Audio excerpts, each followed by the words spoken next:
¿Qué tal, hermanos? Muy buenos días. Nuevamente saludándoles en el amor del Señor y como siempre deseando en el corazón que se encuentren cada uno de ustedes y sus familias gozando de esas ricas y abundantes bendiciones de nuestro Dios. Y continuamos con esta serie de reflexiones diarias. En esta ocasión quiero compartirles esta nueva reflexión de transformando obstáculos. Y hermanos, en el camino de nuestro diario vivir, vamos a encontrar alguna porción de estos obstáculos. Algunos de ellos podrán causarnos temor, algunos otros dolor y heridas en el corazón, y quizás algunas otras cosas más, pero todos terminan por detenernos. Y una de las cosas más difíciles en el vivir cristiano es precisamente aceptar que los obstáculos nos están deteniendo. Muchas veces queremos hacernos los fuertes y decimos que los obstáculos no nos detienen. Pero cuando miramos a nuestra vida cristiana, a nuestro caminar con Cristo, a nuestro diario vivir, podemos ver que en el tiempo de la adversidad, de la aflicción, en el tiempo del dolor y del sufrimiento, esos obstáculos terminan por detenernos, por causarnos apatía, desánimo y desaliento. Sin embargo, a lo largo de 2000 años del poder de Dios, hemos visto cómo ese mismo poder divino ha transformado las aparentes imposibilidades en victorias gloriosas. Si recordamos, hermanos, que desde el Antiguo Testamento, el Nuevo Testamento, los libros históricos en la Biblia y muchos testimonios de personajes bíblicos, podemos notar y recordar que nos alientan y nos recuerdan a que hemos de celebrar algo muy importante de lo que hablábamos el día de ayer, y esta es la fidelidad de Dios. Recordemos cómo Dios lanzó al ejército egipcio al mar. Utilizó granizo, langosta, tormentas y sequía para llevar a cabo su voluntad. Envió fuego del cielo, cegó los ojos de los enemigos y libró a su pueblo. Y lo hizo, hermanos, utilizando a sus siervos humanos más débiles. En el Nuevo Testamento vemos también cómo en la persona de Jesús, Dios derrota al diablo en el desierto.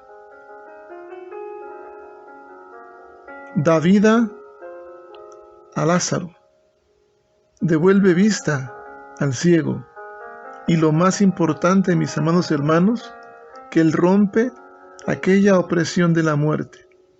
En la persona de Jesús, en aquel sacrificio, derramando su sangre preciosa por cada uno de nosotros, por cada uno de sus elegidos. Y después de la ascensión, no nos deja solos, sino que Él derrama su espíritu, tanto en viejos como en jóvenes, en hombres y en mujeres, y los capacita para contar su evangelio. Ese evangelio no solamente de las buenas nuevas, no solamente de su ministerio, de su muerte y resurrección, sino ese evangelio encerrado en una sola palabra como lo es el amor, porque Dios es amor. De manera que Dios entonces capacita a hombres y mujeres, a viejos y jóvenes, para contar esas maravillas, esas buenas nuevas de su evangelio, de su amor, hasta lo último de la tierra. En el Nuevo Testamento también Jesús nos capacita como su iglesia, como sus hijos, para resistir a los ataques de persecución, de división, de aflicción, de opresión, para que su mandato sea cumplido de hablar a todos de ese grande y glorioso evangelio y recordar que es Emmanuel, Dios con nosotros. Y como les he compartido, mis amados hermanos, no solamente es ese Emmanuel, Dios con nosotros, sino al día de hoy podemos experimentar y sin duda decir que ese Emmanuel es Dios siempre con nosotros. Y hermanos, muchos de nosotros, por lo menos en alguna vez, hemos enfrentado dificultades. o más de una vez. También muchos de nosotros, mis amados hermanos, hemos enfrentado dificultades aparentemente insuperables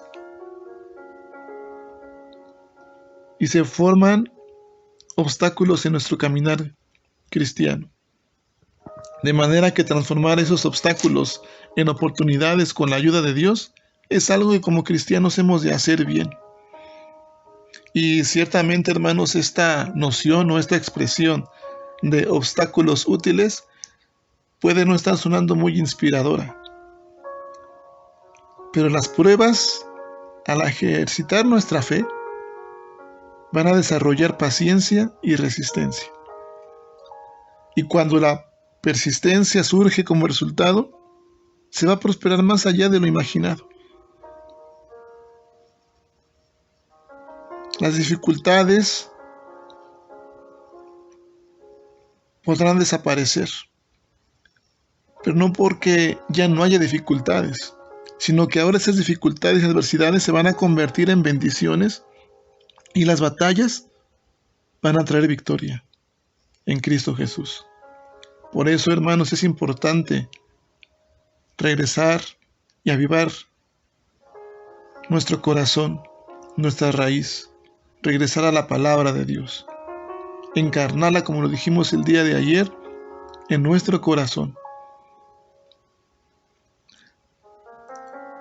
Podemos ver cómo el apóstol, el discípulo de Jesús, Lucas, escribe en su evangelio, cuando narraba este hecho, cuando Jesús había a los 12 años extraviádose y sus padres de alguna manera pensaban que lo habían perdido. Pero Jesús se encontraba con los líderes religiosos, escuchando, no solamente escuchando, sino también hablando con sabiduría, con entendimiento. ¿Qué más sabiduría y qué más entendimiento que Jesús como la palabra encarnada? De manera que Jesús a los 12 años transforma su viaje al templo de una crisis familiar a un tiempo en que esos líderes religiosos, eruditos, quedaron asombrados de su sabiduría. Eso lo podemos ver en el Evangelio de Lucas capítulo 2 y versículo 47. Mis amados hermanos, ¿cuál es el obstáculo que hoy día está queriendo detener su caminar con Cristo? Está causándole desaliento, desánimo, apatía, aburrimiento, pesimismo, aflicción o tristeza o amargura. Quiero que me acompañe a ver en el Evangelio de Juan, en el capítulo 5, una historia. Usted ya la conoce, aquel paralítico en el estanque de Betesda. Dice la palabra de Dios que se celebraba una fiesta de los judíos y que Jesús sube a Jerusalén. Allí había, junto a la puerta de las ovejas, un estanque que se llamaba Betesda. Versículo 3 dice: en estos yacía una multitud de enfermos, ciegos, cojos y paralíticos que esperaban el movimiento del agua, porque un ángel del Señor descendía de vez en cuando al estanque y agitaba el agua, y el primero que descendía al estanque después del movimiento del agua quedaba curado de cualquier enfermedad que tuviera. Versículo 5: y allí estaba un hombre que hacía 38 años que estaba enfermo. Cuando Jesús lo vio acostado allí y supo que ya llevaba mucho tiempo en aquella condición, le dijo: ¿quieres ser sano? El enfermo le respondió: Señor, no tengo a nadie que me meta en el estanque cuando el agua es agitada, y mientras yo llego otro baja antes que yo. Jesús le dijo: levántate, toma tu camilla y anda. Y al instante el hombre quedó sano y tomó su camilla y se echó a andar. Jesús en esta historia, hermanos, describe su glorioso poder sanador, sanando a un hombre junto a este estanque de Betesda. Este hombre había estado inválido por 38 años. Eran largos años de sufrimiento. Y ahí nuestro Señor Jesús construyó el testimonio de su poder. De manera, mis amados hermanos, que el sufrimiento del hombre fue transformado en un testimonio innegable del poder de Dios. El versículo 9 termina diciendo: y aquel día era día de reposo. Por eso los judíos decían al que fue sanado: es día de reposo y no te es permitido cargar tu camilla. Pero él le respondió: el mismo que me sanó me dijo: toma tu camilla y anda. Le preguntaron: ¿quién es el hombre que te dijo: toma tu camilla y anda? Pero el que había sido sanado no sabía quién era, porque Jesús sigilosamente se había apartado de la multitud que estaba en aquel lugar. Muchas veces, mis amados hermanos, al recibir la bendición, al recibir la respuesta a nuestras oraciones, al recibir la sanidad en nuestro corazón y sentirnos de una manera agradable, bien y cómoda, nos olvidamos de quién es Jesús. Nos portamos distantes, nos alejamos. Y entonces es cuando viene un espacio de ausencia a nuestro corazón, y no porque Jesús, como le decíamos ayer, esté distante, sino porque nosotros nos distanciamos de Dios. La Escritura continúa diciendo en el versículo 14: después de esto Jesús lo halló en el templo y le dijo: mira, has sido sanado, no peques más para que no te suceda algo peor. El hombre se fue y dijo a los judíos que Jesús era el que lo había sanado. Por eso aquí podemos compartir, hermanos, que el sufrimiento del hombre fue transformado en un testimonio innegable del poder de Cristo. Pero a veces nosotros, en base a las dificultades, los obstáculos, cuando no logramos aceptar que nos están deteniendo, puede llegar a nuestro corazón y a nuestra vida la apatía, el aburrimiento y el hambre. Por eso, para sanar el corazón herido, para transformar esos obstáculos en oportunidades, es necesario transformar la apatía en logros. La apatía, mis amados hermanos, es un síntoma de una fe anémica y puede estar arraigada en el aburrimiento. Tenemos que transformar esa apatía en logros. Recordar lo que Jesús ha hecho, está haciendo, y sus promesas que siempre se cumplirán en nuestra vida. A ese Padre celestial. Transformar el hambre en espiritualidad. Una espiritualidad falsa, mis amados hermanos, nunca llenará esos vacíos o esos espacios de ausencia en el corazón. Solamente el amor de Dios es quien va a poder llenar ese vacío o ese espacio en el corazón del hombre. Cuando nuestro corazón reconoce a ese Dios en la persona de Jesús como el Redentor, entonces podemos comenzar a aprender a vivir en el amor de Dios. Cuando Jesús convierte este viaje a sus 12 años al templo de una crisis familiar a cómo él compartía el testimonio y cómo los líderes religiosos escuchaban su entendimiento y su sabiduría de sus palabras, convierte algo de una crisis y lo encamina para bien. Cuando Jesús sana a este hombre, lo hace también de manera que manifiesta su poder glorioso en nuestra vida. Cuando nos hallemos en tiempo de enfermedad, en tiempo de conflicto, cuando nos hallemos en persecución, cuando nuestra paciencia, nuestra fe, podamos ver que está siendo probada, animémonos los unos a los otros con la palabra de Dios, porque entonces desarrollaremos paciencia y resistencia a los ataques de persecución, a las dificultades, a las adversidades.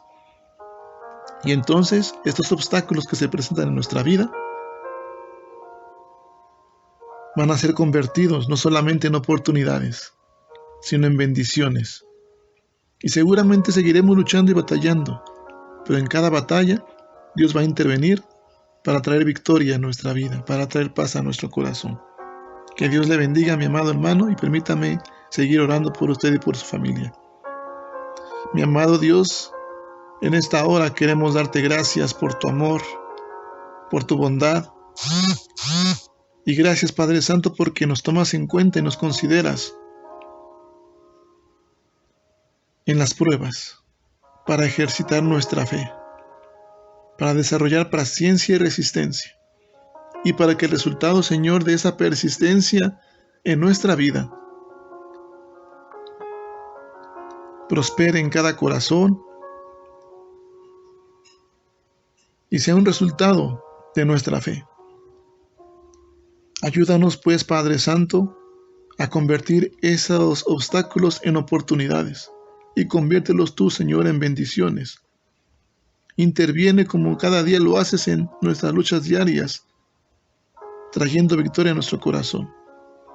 Y ayúdanos con tu Santo Espíritu a no alejarnos de ti, Señor, a no mostrarnos distantes, ni apáticos ni pesimistas, Señor, sino deleitarnos, tomar gusto por tu palabra y animar, Señor, los unos con los otros, como iglesia y como hijos tuyos, como familia de la fe, y empezando desde el hogar.